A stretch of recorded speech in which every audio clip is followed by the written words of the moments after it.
Welcome to this session on epidemiological transition. Epidemiological transition is a phase of human development that is characterized by a sudden increase in population growth rates brought about by improved food security and innovations in public health and medicine. This is followed by a drop in population growth due to subsequent decline in fertility rates. Fertility rates decline as there's a higher certainty that children will live, and so families are smaller. The developments of modern healthcare and medicine, such as antibiotics, drastically reduce infant mortality rates and extend average life expectancy, which, coupled with subsequent declines in fertility rates, reflect a transition to an aging population where chronic and degenerative diseases are more important causes of death. You can clearly see the drop in birth rates and death rates and the increase in population over time on the graph. The epidemiological transition occurs when a country undergoes the process of transitioning from a developing nation to a developed nation. In 1971, Abdul Omran proposed his theory as to how it is that patterns of mortality have changed over time. He proposed that there's been 3 phases of epidemiological transitions. They should sound familiar to you, as we touched on some of this in the overview of the history of public health. So let's look at the first phase, pestilence and famine. From prehistory to the mid-18th century, infectious diseases were the major cause of death, especially once people started living closer together in towns. Diseases such as the bubonic plague spread due to trade and travel between towns and countries. As a result, people died in large numbers, and it is estimated that the plague killed about 25 million people, which was about a third of the population in Europe, in just 5 years. A low standard of living, poor hygiene, and no access to effective healthcare were important determinants of disease at this time. Of course, people also died of other things such as war and famine, but these causes of death were not the major contributors. Let's look at phase 2, the age of receding pandemics, which lasted from the mid-18th to the mid-20th century. The Industrial Revolution brought about improved nutrition, sanitation, and medical care. As a result, there was a significant reduction in the spread of infectious diseases and epidemics in many parts of the world. But even today, those who do not benefit from improved sanitation and living conditions still die of diseases such as cholera. Let's look at the last phase, degenerative and man-made diseases. From the latter half of the 20th century, we've seen an increase in life expectancy due to the widespread use of vaccines, antibiotics, and improvements in the social determinants of health. With this increase in life expectancy, we now see more health conditions that are prevalent amongst the elderly.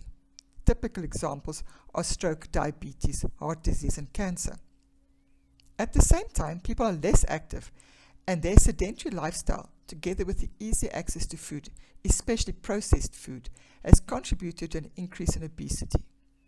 As a result, young people who are obese are also at risk for non-communicable diseases.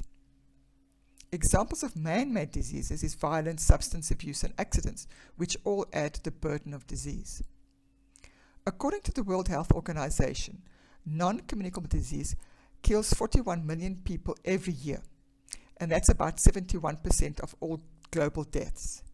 Each year, 15 million people die from a non-communicable disease between the ages of 30 and 69. Over 85% of these premature deaths occur in low and middle income countries.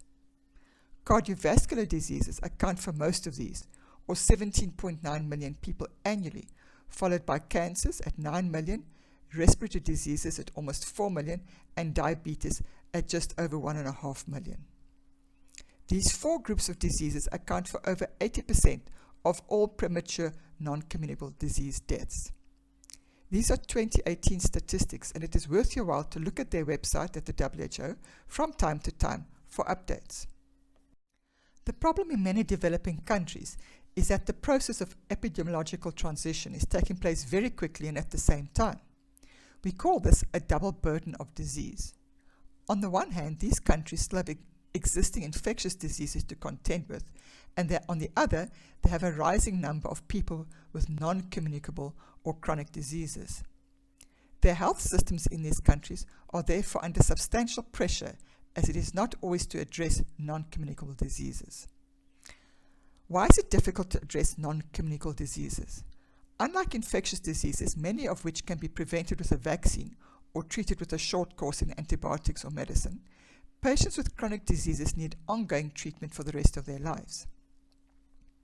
Prevention is difficult, and there is little that governments can do to influence this, because prevention requires lifestyle changes, and lifestyle changes are difficult for everyone, but for poor people, they are even more difficult. The management of chronic diseases also needs multidisciplinary teams, and these often just don't exist in low-resource settings. Managing chronic disease requires self-management and education, and changing the behavior of people is difficult, irrespective whether you live in a rich or a poor country. And so what's next for us? Already we see the re-emergence of infectious diseases even in high-income countries. There are two main reasons for this. The first is antimicrobial resistance, and the second is an increase in novel zoonotic infections.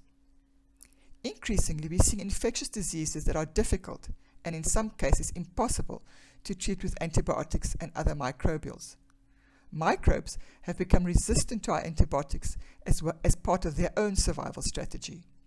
So when we overuse or use antibiotics incorrectly, we increase the rate at which these microbes adapt and become resistant. In 2017, there were already over 500,000 new cases of multi-drug resistant tuberculosis. We are also seeing resistance emerging in relation to HIV treatment and malaria treatment. In addition, we also see increasing incidence of resistant organisms in hospitals. This increase in antimicrobial resistant organisms is going to be one of the biggest public health challenges facing us in the future. On the screen, you can see an antibiotic resistant test. The bacteria in the culture on the left are sensitive to the antibiotics contained in the white paper discs, but the bacteria on the right are resistant to most of the antibiotics. The second reason for an increase in infectious disease is novel zoonotic infections. A zoonotic infection happens when a microbe jumps from an animal host to infect a human.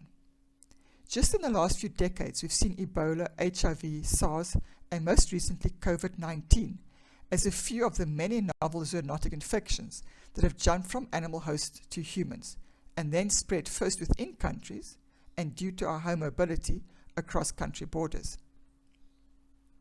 Due to high population density and mobility, don't forget, more than 1 billion people move from one place to another in any given year. Countries have had to go to extreme measures to limit the spread of COVID-19 and to flatten the epidemic curve as a measure to try to reduce morbidity, illness, don't forget, and mortality, which is death. The economic consequences of this particular pandemic will be devastating. Take a moment to think about your own country and where it is in terms of the epidemiological transition. You might also consider discovering more by looking up other epidemiological modules that describes 5 stages rather than 3. Thank you for listening to this session.